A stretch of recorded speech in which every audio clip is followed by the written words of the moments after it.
Breakfast at Tiffany's. Buat Anda generasi 80-an mungkin sudah mengenal ya lagu dari Deep Blue Something ini. Kalau diperhatikan liriknya, lagu ini bercerita tentang sepasang kasih yang ada di ambang perpisahan karena salah satunya ini merasa sudah tidak ada kecocokan yang bisa mempertahankan hubungan ini. Nah, memang dalam suatu hubungan konflik dari yang kecil sampai yang besar itu pasti dalam suatu hubungan wajar terjadi ya. Pasti ada konflik dalam menjalani hubungan dan ketika konflik itu tidak bisa diselesaikan, maka tidak jarang juga ada yang awalnya saling cinta berubah jadi benci satu sama lain, bahkan akhirnya berujung perpisahan. Ternyata ini juga bisa terjadi dan dialami dalam hubungan bisnis. Bahkan ini juga yang sedang dialami oleh perusahaan sekelas raksasa fashion mewah asal Prancis LVMH, yang salah satu brandnya paling terkenal adalah Louis Vuitton, dan perusahaan perhiasan terbesar di Amerika Serikat Tiffany & Co yang dimention dalam lagu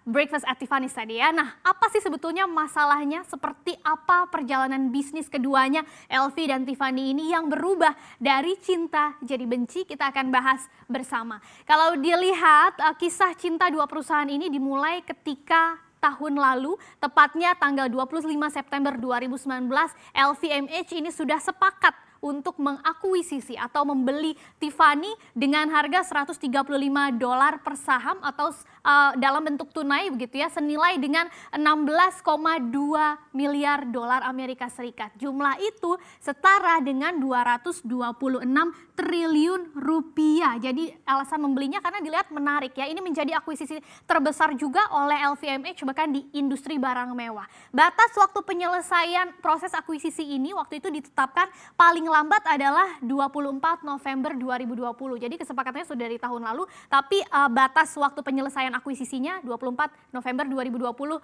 mendatang harusnya ya. Nah, keputusan ini diprediksi akan membuat LVMH semakin mantap lagi melebarkan sayapnya di dunia bisnis barang mewah di Amerika Serikat. Tapi setelah pengumuman itu saham LVMH langsung juga diperdagangkan naik karena sentimen positif, dan seperti kita ketahui LVMH ini adalah induk dari merek-merek mewah ya. Selain merek tas dan barang mewah Louis Vuitton, LVMH ini juga punya brand seperti Christian Dior atau Sephora dan brand-brand mewah lainnya. Perusahaan ini juga sudah dikenal sebagai salah satu pemain papan atas di sektor retail barang mewah yang dikendalikan oleh keluarga Arnold dan dipimpin oleh Bernard Arnault. Ini adalah salah satu orang terkaya yang ada di Prancis. Tapi ternyata begitu memasuki tahun 2020, kemudian pandemi COVID-19 datang, merebak di seluruh dunia, penjualan industri fashion pun akhirnya terkoreksi secara mendalam. Sehingga di Juni 2020 kemarin beredar kabar bahwa kerjasama antara keduanya ini terancam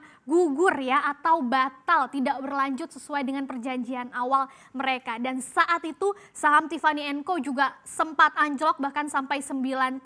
Akhirnya pihak LVMH langsung mengadakan pertemuan di Paris untuk membahas anjloknya saham Tiffany tersebut ya. Tapi waktu itu kedua pihak baik LVMH ataupun Tiffany itu belum mau berkomentar lebih banyak. Sampai akhirnya di 9 September 2020 lalu LVMH resmi membatalkan akuisisi Tiffany & Co. Mendadak ya. Pihak LVMH ini juga sebelumnya mengatakan bahwa pihak Tiffany sempat meminta untuk memperpanjang batas waktu dari penyelesaian akuisisi dari awalnya November tahun ini hingga 31 Desember atau akhir tahun ini. Tapi tiba-tiba ini dikatakan Menteri Luar Negeri Prancis itu mengarahkan LVMH untuk sementara waktu menunda kesepakatan sampai 6 Januari 2021 karena ada ancaman tarif Amerika Serikat untuk barang-barang Prancis.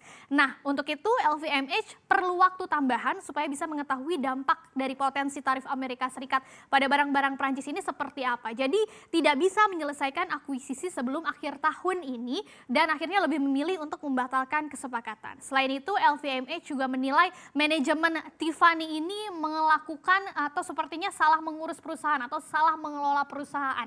Misalnya Tiffany itu masih sempat membayar dividen setinggi-tingginya kepada pemegang saham ketika perusahaannya justru sedang mengalami kerugian padahal.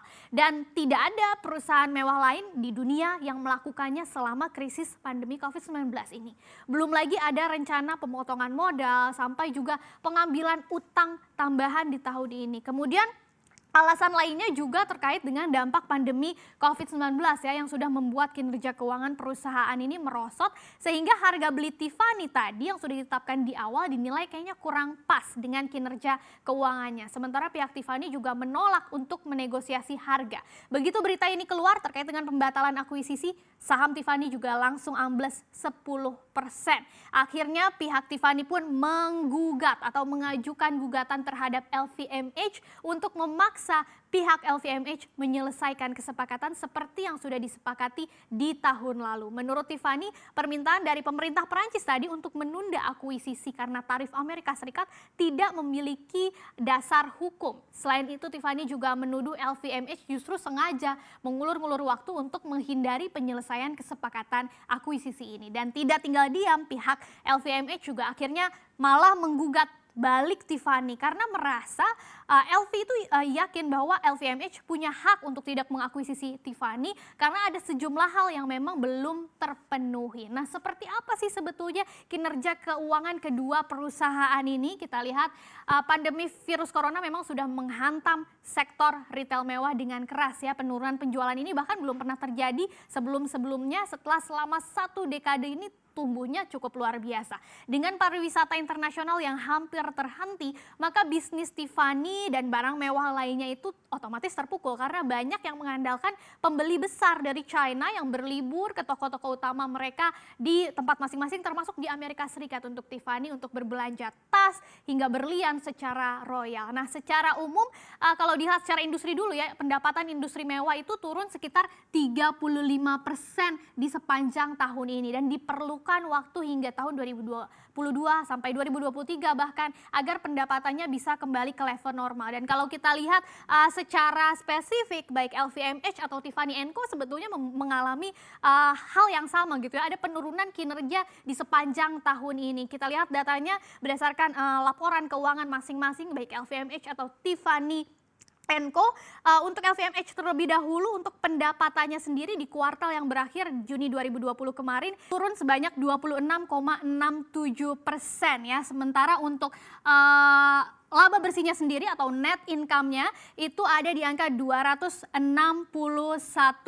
juta untuk 80 atau turun 84,03% secara tahunan dan net profit marginnya juga turun ya menjadi hanya 2,84%. Sementara untuk Tiffany & Co kita lihat di sini untuk pendapatannya sendiri ada di angka 747,1 juta dolar Amerika Serikat atau tergerus 28,75% dan laba bersihnya atau net income-nya itu ada di angka 31,9 juta dolar Amerika Serikat atau ambles hingga 76,6%. Jadi memang kondisinya juga tidak memungkinkan dari segi keuangan baik dari yang mau membeli LVMH ataupun dari yang dibeli ya Tiffany & Co. Jadi itu dia perjalanan bisnis LV dan Tiffany dari cinta jadi benci.